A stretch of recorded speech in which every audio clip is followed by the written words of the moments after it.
Today is Wednesday, May 27th. This is Boundless Insights, and I'm Aviva Klompus. My guest today is Rachel Goldberg-Polin. Now, many of you know Rachel from the long and painful campaign she fought to try and save her son Hersh after he was taken hostage to Gaza. On October 7, 2023, Hersh and his best friend, Anur Shapira, were at the Nova Music Festival when the attack began. Along with dozens of other young people, they hid in a roadside bomb shelter that was overrun by terrorists. Hersh's arm was blown off by a grenade before he was forced onto a pickup truck and driven into Gaza. Rachel and her family campaigned tirelessly for Hersh and the other hostages, meeting with world leaders, speaking in parliaments and public squares, and pleading with people all over the world to save them. Over the past 2.5 years, we've gotten a sense of just how extraordinary Rachel is. Someone with uncommon clarity and humanity, as well as a wise and insightful educator. Rachel is now the author of a new book called When We See You Again. It's about grief, faith, and the search for meaning. But above all, it's a book about love and the ways it continues to shape us even after loss. Let's get into it. Rachel, welcome to Boundless Insights. Thank you for having me. I'm really grateful that we have this opportunity to spend time together today, because one of the things that really stands out to me is how uncommonly honest you are about everything you've been through, about your pain, about feelings of the people that you've met and experienced these past almost 3 years. And one of the ways that you are particularly honest is allowing all of us to see your pain up close, like an exposed nerve. And I wonder why then you decided to write a book and do something that was so painful and public.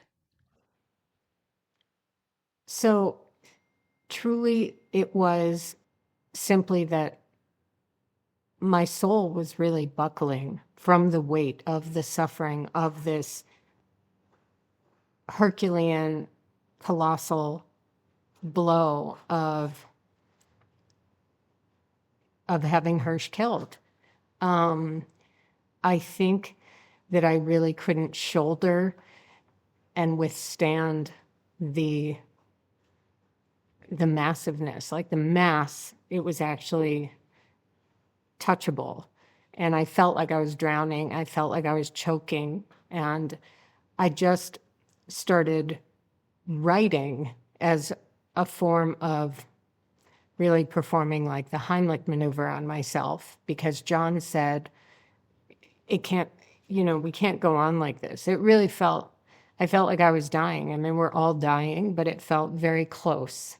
And so it didn't start out as a book at all.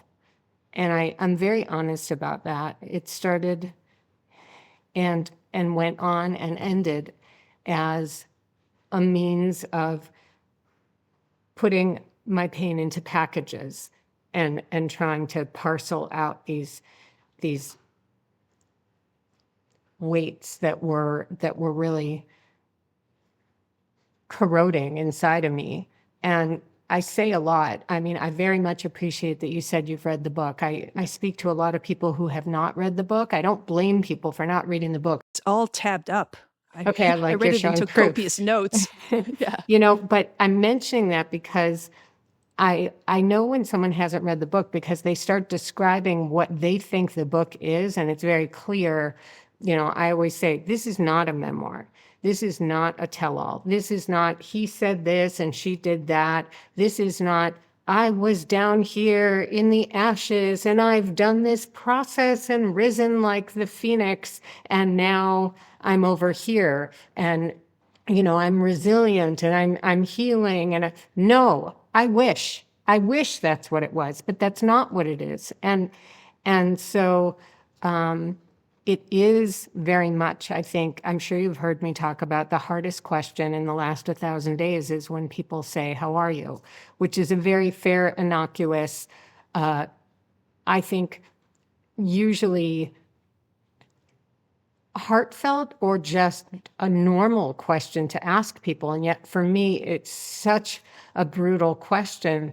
And I realized at the very end of the writing, oh my gosh, this is the answer to when people ask me how I am. And I am not well. And it's a long answer, and it's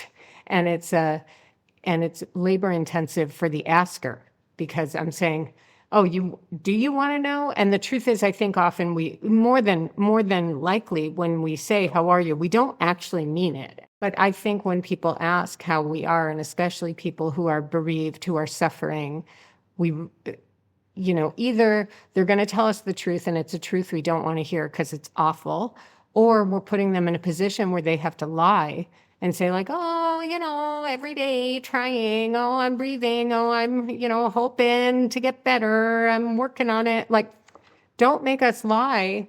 And if you're not prepared to handle what we're going to tell you, then you might not want to ask. Don't ask. What is that people should say or ask when they see you? So that's a really complicated question. I mean, it's not in terms of me. I just did an interview a few weeks ago in New York, and when it went to commercial, the anchor said to me, what should I say to this friend who's suffering so much because of this situation that she's in? And I said, look, I can answer what would help me. And I can also tell you some terrible news, which is, so for me, if someone just says, we're thinking of you, we're praying for you, you're in our thoughts, that kind of, it's like a statement rather than asking me to tell you, the truth of what I'm going through. However, I do have a friend here who also lost a child, who told me that when she goes to the grocery store and everyone who she's passing clearly knows who she is, she said, if they don't ask me how I am, it hurts me.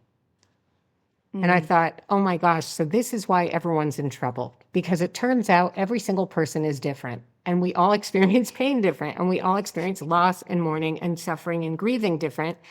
And so what works for one person might not work for another person. Somebody else. You're reminding me of something, and I wish I could remember where it was from, but it was the idea about how grief is such a lonely and painful experience.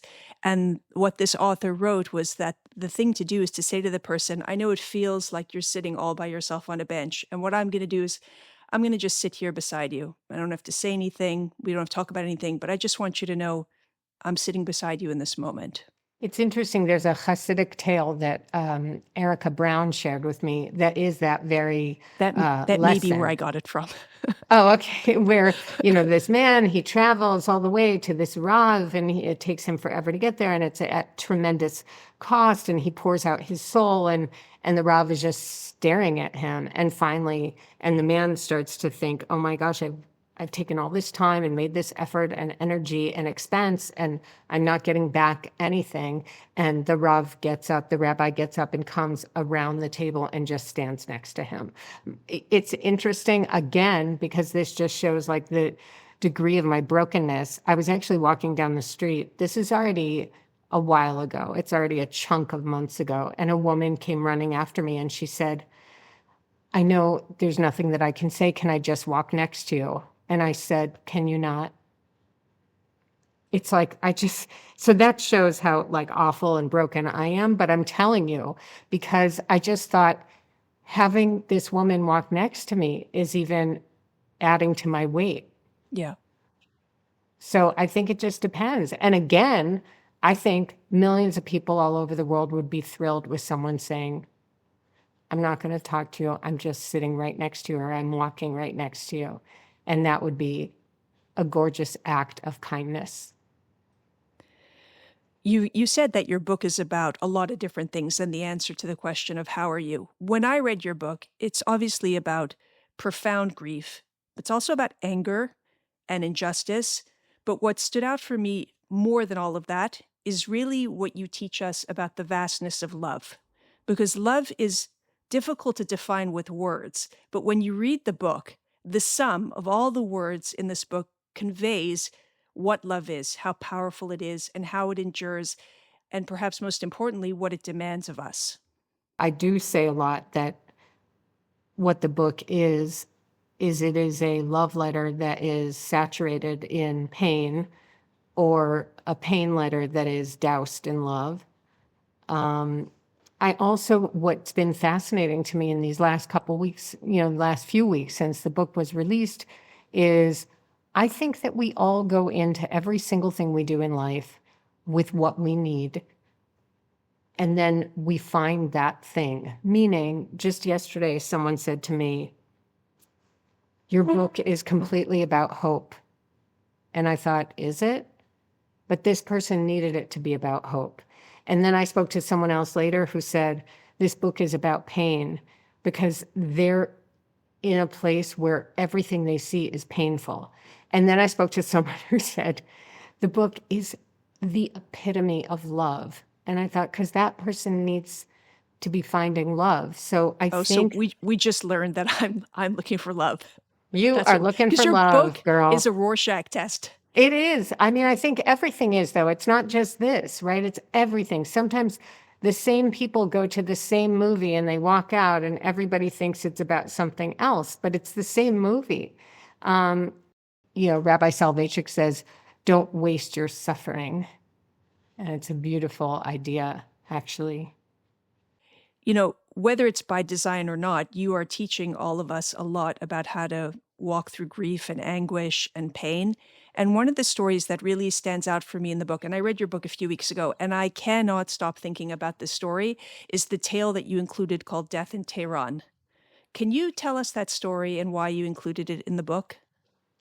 So I first encountered that story. It is in Viktor Frankl's classic piece, Man's Search for Meaning, which I had never read until meeting with the released hostage Or Levy, who had been taken from the same bomb shelter as Hersh and had been held with Hersh for several days, about 50 days into their captivity.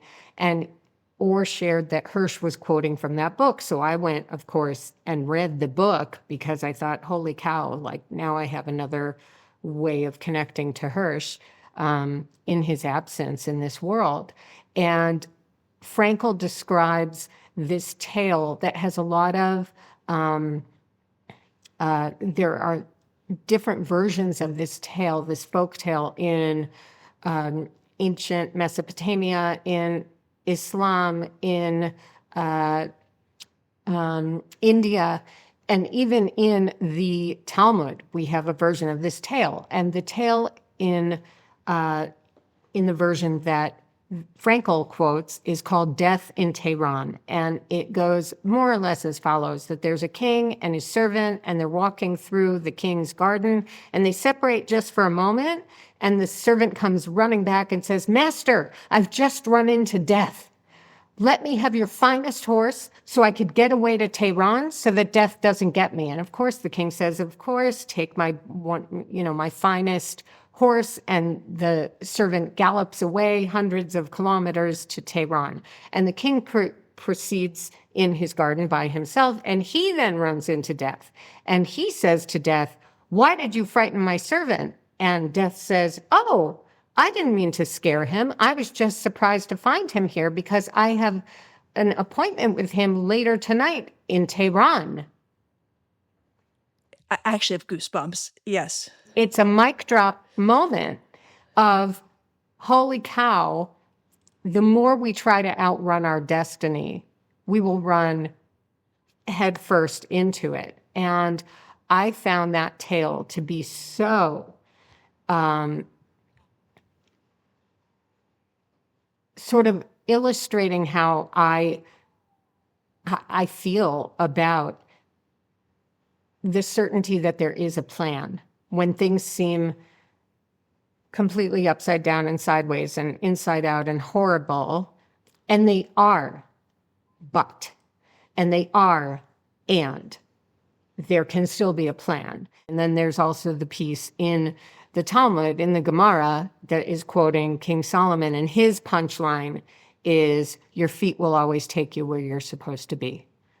And it's the same idea that, you might think you're supposed to be doing one thing and you end up doing something else and you don't know why, and then you miss your bus and you don't know why, and all these things seem to lead to something that doesn't make sense, and then it just is part of this massive tapestry that most of us will never ever be privy to see revealed.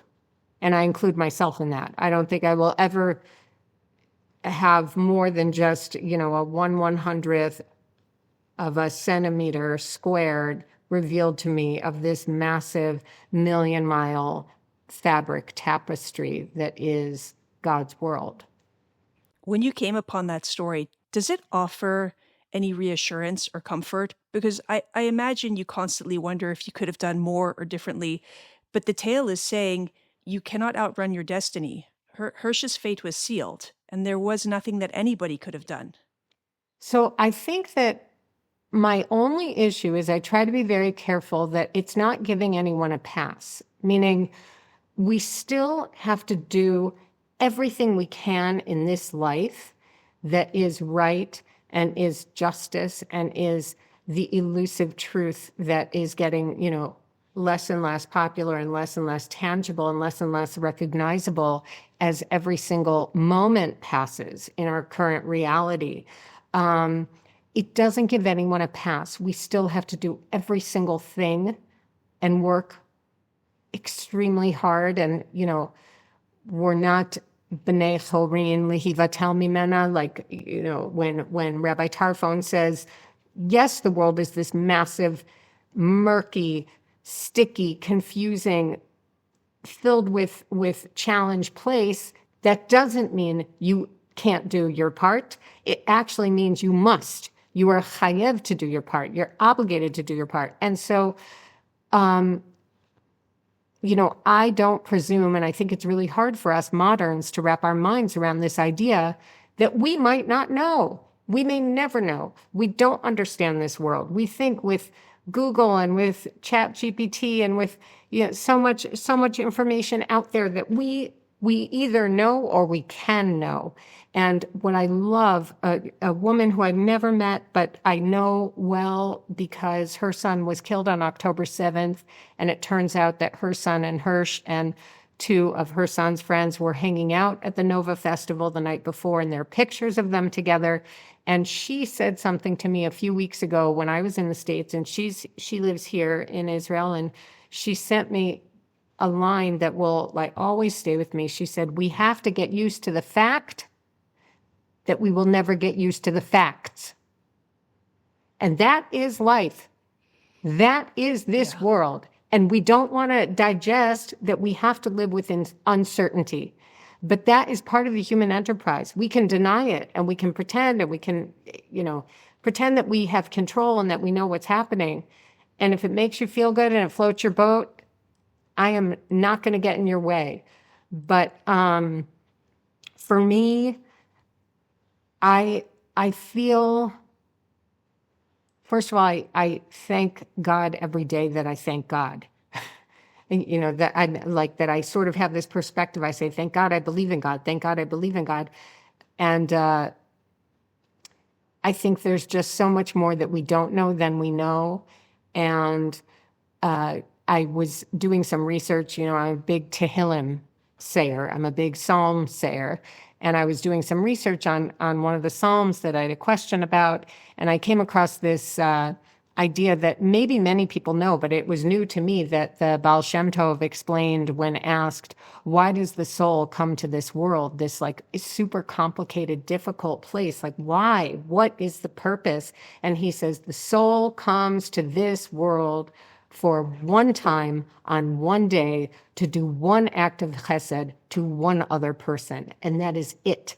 We are here for one moment of chesed. Now, that doesn't mean that we're not supposed to do thousands of acts of chesed in our entire lives. We are, of course, obviously, and tikkun and all sorts of things. But we come for one act of chesed. And so all of a sudden I started to think, could it be that Hersh did his act of chesed when he was 2 years old and we were living in Berkeley, California? Or could it be that he did it when he was 6 years old and we were living in Richmond, Virginia? Or could it be that it was when he was 10 years old and we were living in Jerusalem? Or could it be that it was when he was 23 years old and he was living under Rafa in a tunnel? Could it be? I don't know. I don't know when it was, but I know he did it, and that's why he's not here anymore. He did it. And then I wonder to myself, did I already do my act of chesed? Did I already, when I was 16 years old living in Chicago, did I do my act of chesed? And if so, why am I here? Why am I still here in this place that's so confusing and hard and challenging? And I realized maybe it's because I have to live to be 95 years old so someone else who's not even born yet can do their act of chesed to me. To you. Maybe it's so that my great-grandchild can do their act of chesed to me. So I have to wait around. And it shows the interwovenness and this complex magnificence of this symbiotic nature of being present in this place. Now, you speak about having to get comfortable with all the unknowns, but when I read your book, it sounds like you're chasing a lot of whys. Why was Hersh in that particular bus shelter? Why wasn't he killed in the shelter? Why did his arm have to be blown off? Why was he held hostage for exactly 328 days? Why was he with Ori and Almog and Alex and Eden and Carmel? Does chasing answers to each of those individual whys make you feel like you're getting progress towards the big why, which is, why did this happen at all? I'm less consumed by that. I mean, those questions are askable, and that's why I ask them in the book. What's interesting for me is more the end of the sentence when, Hersh was constantly saying, when you have a why, you can bear any how. When you have a why, you can bear any how. And what I know is the how is, how do I get through the rest of this world without Hersh in it the way that I'm used to? And the means, the aim, the meaning, the purpose of what am I going to do in order to keep going in this world without him here in the way that I'm used to. Now, it's becoming sort of more obvious in big ways and in small ways. So, John is more intellectual, kind of like bottom line, active, action-oriented person, which is great because it's a big yin and yang, because I can tell you that I am not like that. I'm much more emotional and feeling in a way that sort of drives the tractor that I'm on. And I do think that what helps me in figuring out what is that meaning, purpose, goal, it's very clear to me that it's linked to this seemingly horrific thing that happened to us, this deep, profound, cataclysmic tragedy that befell us and our, I can look at it very personally, obviously, as, to our family, to Hersh, to our only son, to our eldest child. But then, there's the concentric circles to our community, to our city, to our country, to our people, to the human race, the species. But look at what we're doing all over the world, not just in this, crisis, but and in human history, how how we handle our conflicts with each other doesn't seem to serve any of us very well. I shouldn't say that. It doesn't seem to serve the vast majority of us very well. And so, I try to sort of slow that down and think, I don't have to figure out my why for the rest of my life. First of all, that's way too big and it's too overwhelming to think, how do I make it through the rest of what could be a very long time without Hersh? I don't want to think about that. But I can think about, what's my why for this year? What's my why for the next 6 months? What's my why for this month? Or when it's really overwhelming, what's my why for the week? Wait a second, what's my why for the day? And I can tell you from talking to thousands of bereaved people at this point, thousands, and of those thousands of them are parents who have buried children. And they're not just from October 7th forward. I'm talking about people from all different backgrounds and worldviews and philosophies and colors and brands and religions who are reaching out, telling me about losing their daughter 27 years ago, in a car accident in Mexico, and she's Catholic. And you know what I'm saying? It's like this, how do we slow down time enough so we can make it? And so some days I'm literally looking at the clock and I'm thinking, you just have to do it for the next minute. And then I'll watch the second hand on the clock. And I say, okay, I did it. Rachel, if it's okay, I want to pivot a little bit and ask you about a different part of the book that really stuck out to me because I used to work in diplomacy. And I was taken by the sections of the book when you spoke about moving through rooms most people will never walk into. You met the Pope, you met heads of state, global leaders, what you call important people, capital I, capital P, which I loved. There were important people that asked you tremendously stupid questions, and a lot of people who let you down. What did you learn about power and influence? Well, I learned that for 53 years, I was living, thinking that the world worked a certain way. And I really liked living, thinking that the world worked that certain way, even though it wasn't that it always went my way. But I just thought it was something that I now, unfortunately, had sort of a Cliff Notes version of what really happens. I hope my numbers are wrong, but I think 98% of us are sheep. And I put myself in the sheep category. And then there's 2% of people who have a lot of power and influence and control and common interests that might seem really bizarre to us normal, sort of average sheep. And I tragically was exposed, for a flash here and a flash there to how things seem to really work. I felt like I was in a dark room, and just for a second, someone turned on the light and I saw a massive pink elephant in the corner, and then they turned the light back off and said, you didn't see anything, you didn't see anything. But I did. So, and I say, this is going to sound really mysterious, but I say I can't ever tell anybody what we learned because, first of all, no one would believe us. And second of all, it would ruin your life. Really? Whoever I'm talking to, yeah.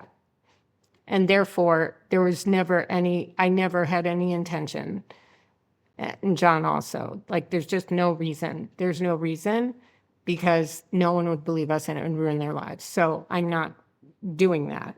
And what I wish is that I wish I could just go back to being like the sheep that I was. Now I'm still a sheep, but I'm a wounded sheep.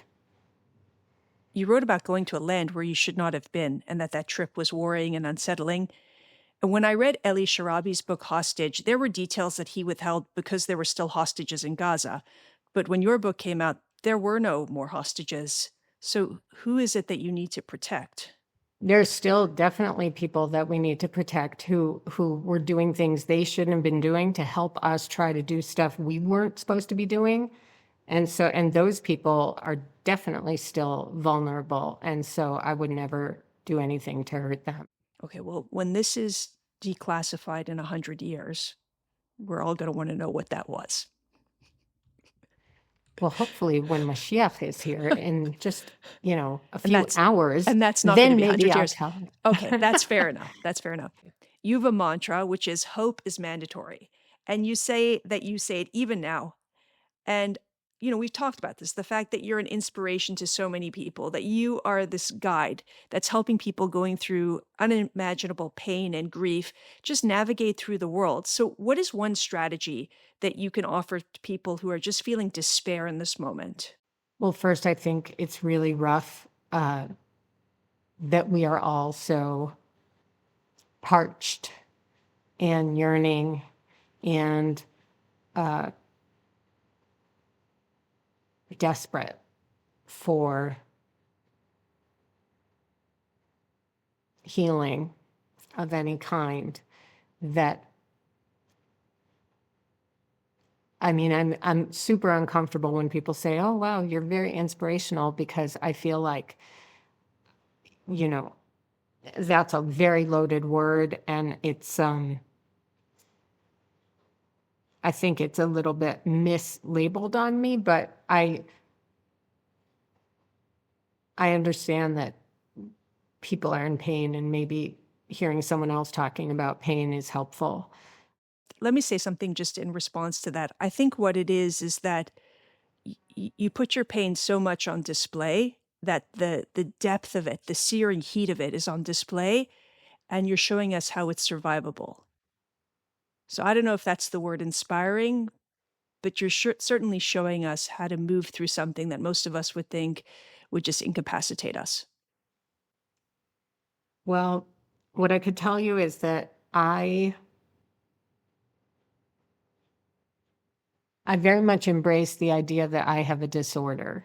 I was reading in the American Psychiatric Association, they were talking about how if you're grieving for more than 6 months, then you have a disorder. And I thought, okay, I have a disorder. And then it said, in fact, if you're grieving for more than a year, then you have like a really bad disorder. They used better, fancier language. And I thought, oh yes, I do indeed.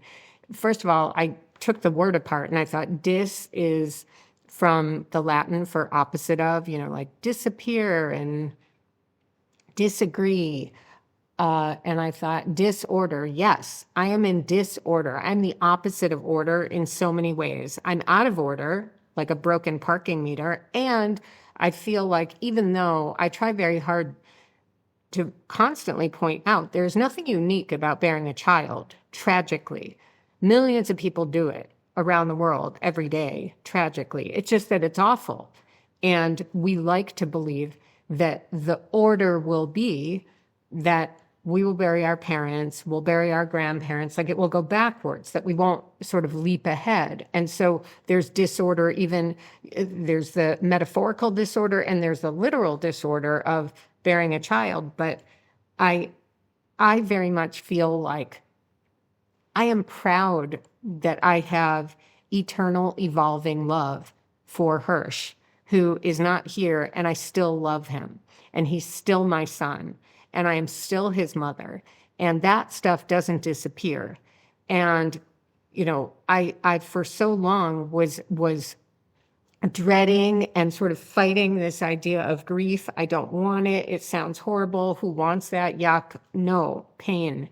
And then at a certain moment, I thought, well, could I possibly be looking at this the wrong way? And that's when I said, what if we try this on? And I'm very honest in the writing of saying, okay, let's try this construct. And I say, like, the curtain rises. And it's, and I'm trying to say, what if grief is actually something really beautiful?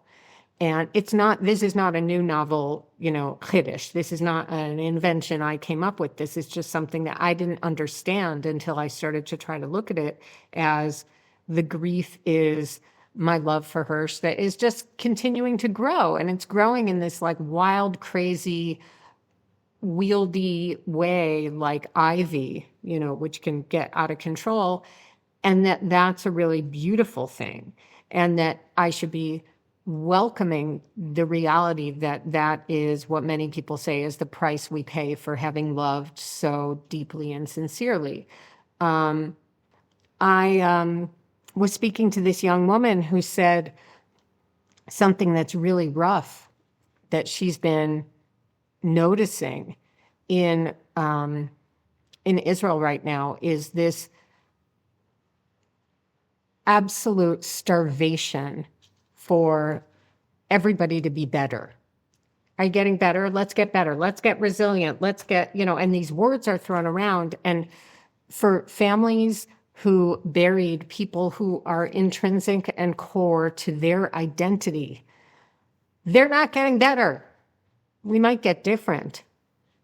But better is just this like very strange word when you've put part of yourself into the ground, or if you've been injured in such a permanent way. John and I have spent time with some soldiers who they're not going to get better, Aviva. They're not going to get better. They're not. And so it's how do you get different? And Oriya taught me, she said, yeah, it's toxic positivity.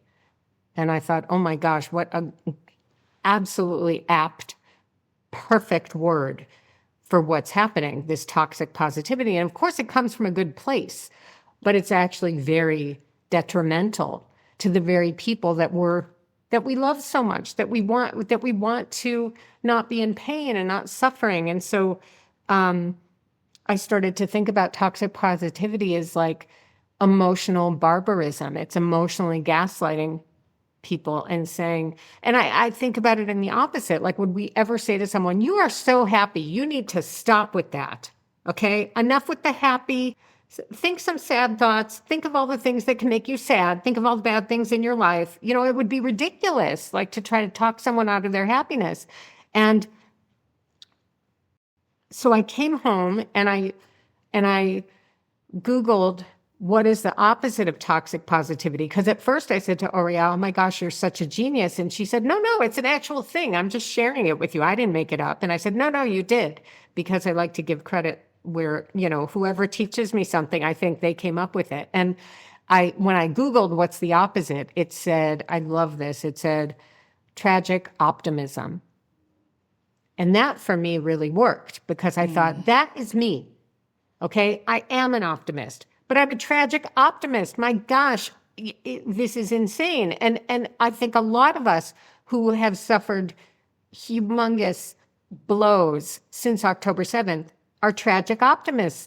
And that is an appropriate description.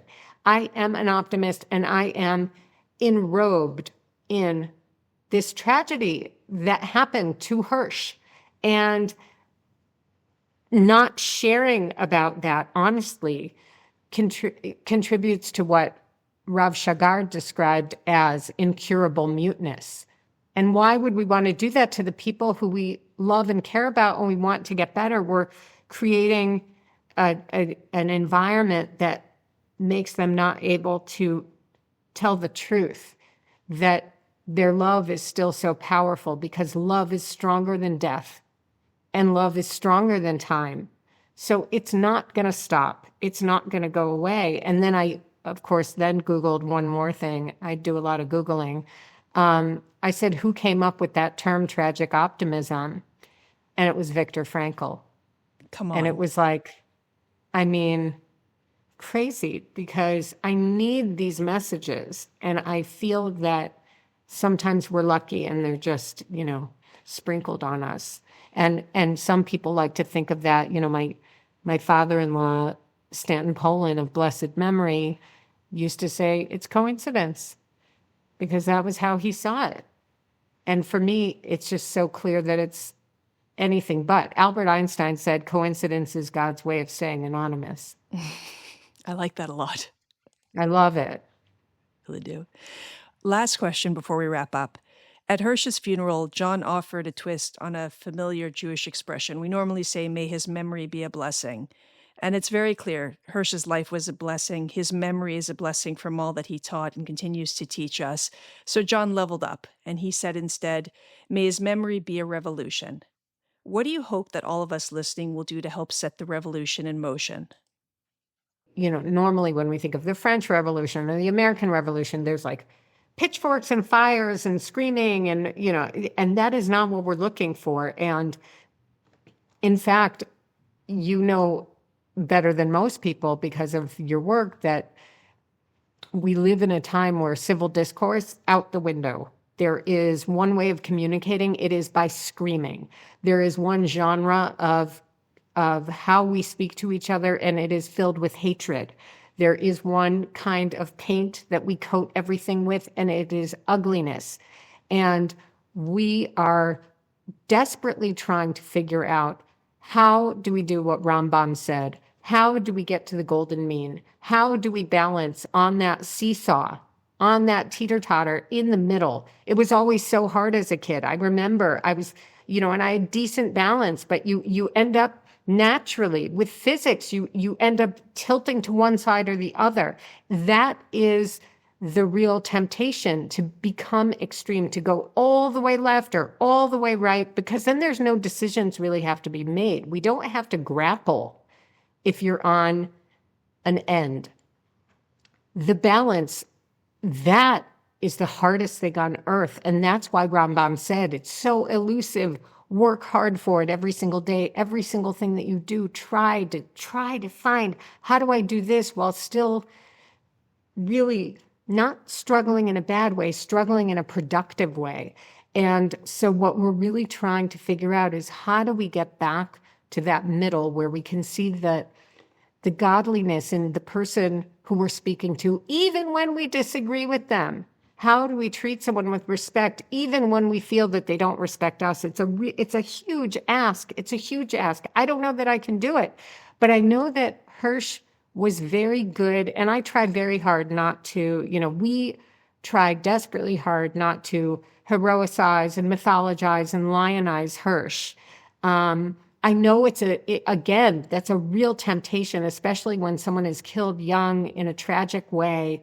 We're so hungry for it to be that they were a hero. But, as our friend Monty Friedman likes to say with his new book, that hollows out a person when you say hero. It makes everything else impossible.